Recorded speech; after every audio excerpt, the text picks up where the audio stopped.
नमस्कार, आप देख रहे हैं देश का number 1 news channel news 18 India. आपके साथ मैं हूं सबीना तामंग देशमुख। कहते हैं जीत एक नंबर से भी होती है तो भी वो जीत होती है, लेकिन जब जीत रिकॉर्ड तोड़ हो जाए तो ऐसी ही दमदार शानदार तस्वीर भविष्य की बनती हुई वर्तमान से जुड़कर सामने आती है। गुजरात विधानसभा चुनाव, जहां पर बीजेपी ने रिकॉर्ड तोड़ जीत हासिल की, और देखिए आज वो शपथ ग्रहण समारोह यहां पर संपन्न होने जा रहा है, जो ये बताता है कि किस तरह से 27 साल से काबिज बीजेपी सत्ता में अब 32 साल यहां पर पूरे करेगी, यानी 27 में 5 साल और जोड़ दीजिए, क्योंकि 156 सीटों के साथ में बीजेपी को यह पूर्ण बहुमत हासिल हुआ है। शपथ ग्रहण समारोह से जुड़ी हर एक तस्वीर के साथ साथ पूरी डिटेल भी देंगे, क्योंकि जब हम गुजरात की सियासत का जिक्र करते हैं तो उत्तर गुजरात, मध्य गुजरात, दक्षिण गुजरात, सौराष्ट्र और कच्छ की वो 33 जिले की सीटें सामने आ जाती है, जहां पर बीजेपी ने पिछली बार के मुकाबले कई ज्यादा शानदार तरीके से आंकड़ों के लिहाज से जीत हासिल की। और ये आंकड़े बताते हैं कि किस तरह से ये जनता का विश्वास है, जनता का वो विश्वास है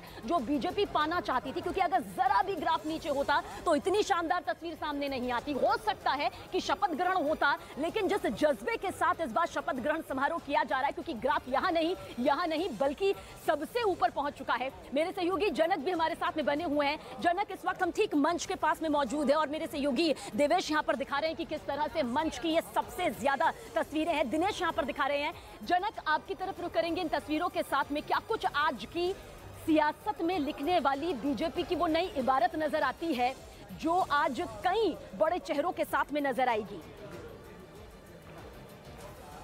सबीना, देखिए, एक तो सबसे पहले हमें समझना होगा, जब 156 का आपके पास आंकड़ा होता है तो वो बेहद कंफर्ट जोन होता है, और वो कंफर्ट जोन होने के चलते एक कयास लगाए जा रहे थे कि कुछ नया होगा, जो मंत्रिमंडल होगा उसमें कुछ नए प्रयोग होंगे, और बिल्कुल उसी तरीके से हुआ। पुराने बड़े बड़े चेहरे थे जो 3-3, 4-4 बार से जीते हैं, उन सबको बाहर का रास्ता दिखा दिया। जो पिछली सरकार में ही मंत्री बने थे, 1.25 साल का समय रहा, लेकिन उन सबको बाहर निकाल दिया गया, और केवल जो बड़े चेहरे में जो अच्छा परफॉर्म जिन्होंने कर दिया उनको रखा। जैसे आप कनु देसाई की बात कीजिए, पहला जो नाम वो कनु देसाई, ब्राह्मण चेहरा, पार्टी से विधायक, वहाँ उनको रिपीट किया गया, वो मंत्रिमंडल में कैबिनेट स्तर के मंत्री होंगे। उसके अलावा उत्तर गुजरात से अगर देखा जाए, जोन वाइज अगर समझने की कोशिश करेंगे सबीना, उत्तर गुजरात से 2 चेहरों को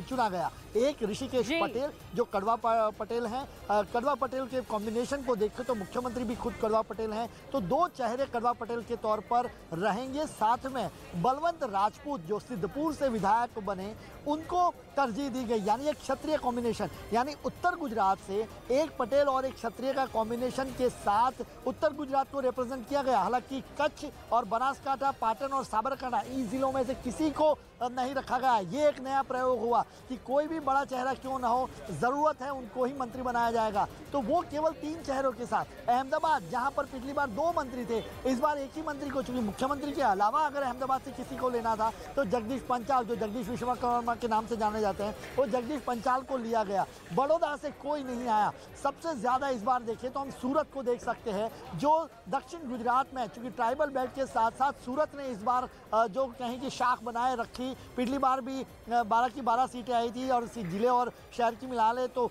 16 सीटें होती है। इस बार 16 की 16 सीटें आई, तो हर्ष संघवी, बड़ा नाम जो गृह राज्य मंत्री के तौर पे रहा, उनका नाम आया। प्रफुल्ल पानसेरिया जो बलेहुआ पटेल के तौर पे, उनको लौटेंगे आपके पास जनक, क्योंकि बहुत तफसील से इन तस्वीरों को समझना भी जरूरी है और इसकी गंभीरता भी यहाँ पर देखनी जरूरी है, क्योंकि ये वो तस्वीर है मंच की जो आज ये बताएगी कि किस तरह से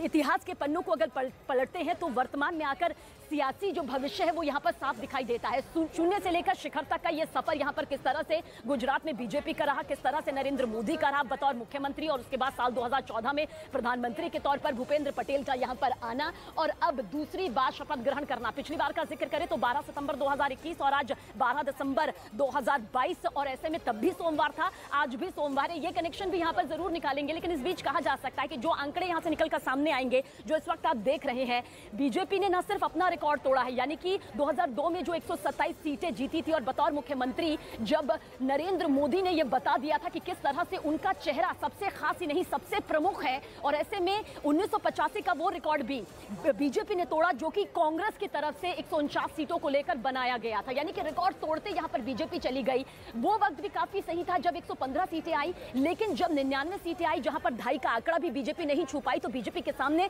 यही सबसे बड़ी चुनौती हो गई कि आखिर इस ग्राफ को किस तरह से या तो संतुलित रखा जाए या फिर उस कदर बढ़ाया जाए। तो 160 प्लस का ये पूरा टारगेट मिशन के तौर पर बीजेपी के जरिए चलाया गया। मंच की ये तस्वीरें हैं, मेरे सहयोगी दिनेश आपको यहां पर दिखाएंगे कि किस तरह से आज शपथ विधि समारोह के जरिए बीजेपी अपना वो मेगा शो यहां पर सामने रखेगी, जिसके जरिए वो बताएगी कि शून्य से शिखरता का सफर यूं ही नहीं तय किया गया है। इसके पीछे वो कड़ी मेहनत है, वो संघर्ष है, वो गुजरात की जनता के लिए दिन रात करने वाली मेहनत है, जो कि चुनौतियों के तौर पर पिछले 3 बार से काफी हद तक सामने आई, जिस पर बीजेपी पार तो पा रही थी, सत्ता पर काबिज तो हो रही थी, क्योंकि 27 साल भी कम वक्त नहीं होता, लेकिन अब 32 साल यानी कि 5 साल और बीजेपी को यहां पर जनता ने दिए हैं। आप समझिए, जहां पर कांग्रेस सिमट गई 17 में, हालांकि पिछली बार किस तरह से कांग्रेस ने फिर भी अपना प्रदर्शन 77 तक कायम रखा था, उसके लिए भी एक बड़ी चुनौती यहां पर थी, लेकिन बीजेपी ने हर चुनौती को पार करते हुए ये बता दिया कि गुजरात की जनता के दिलो दिमाग में आखिरकार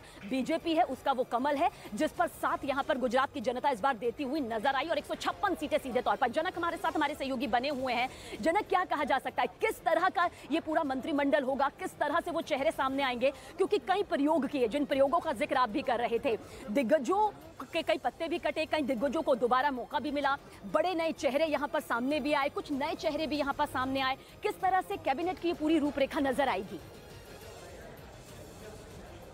देखिए, कैबिनेट स्तर पर 2 नाम जिनको माना जा रहा था कि ये नाम होंगे और होंगे, लेकिन उनको अंत तक नहीं लिया गया। उसमें शिक्षा मंत्री और जो प्रदेश अध्यक्ष भी रह चुके हैं जीतू वाघानी, लेउवा पटेल, बड़ा चेहरा, सौराष्ट्र से अगर आपको कास्ट कॉम्बिनेशन बिठाना है तो 2 बड़े चेहरे, अगर आप कड़वा, चूंकि पाटीदार समाज को आपको समझना होगा, कड़वा और लेउवा की 2 स्प्लिट अगर होती है, उसमें आप मुख्यमंत्री कड़वा पटेल लगते हैं और एक कैबिनेट स्तर का मंत्री जब ऋषिकेश पटेल को दोबारा से लौटेंगे आपके पास, क्योंकि बहुत तफसील से जनक हमें यहाँ पर बताएंगे कि आज की ये तस्वीर सबसे ज्यादा खास क्यों हो जाती है, क्योंकि ये वो जीत है जो कि एक सिकंदर हासिल करता है, और वो सिकंदर इस वक्त चेहरे के तौर पर प्रधानमंत्री नरेंद्र मोदी हैं, अमित शाह हैं, वो तमाम दिग्गज हैं जिनकी बदौलत आज शपथ विधि समारोह की ये सबसे भव्य तस्वीर सामने आ रही है। एक बहुत छोटा सा ब्रेक, देश के नंबर 1 न्यूज चैनल के साथ आप बने रहिए, न्यूज़ 18 इंडिया देखते रहिए।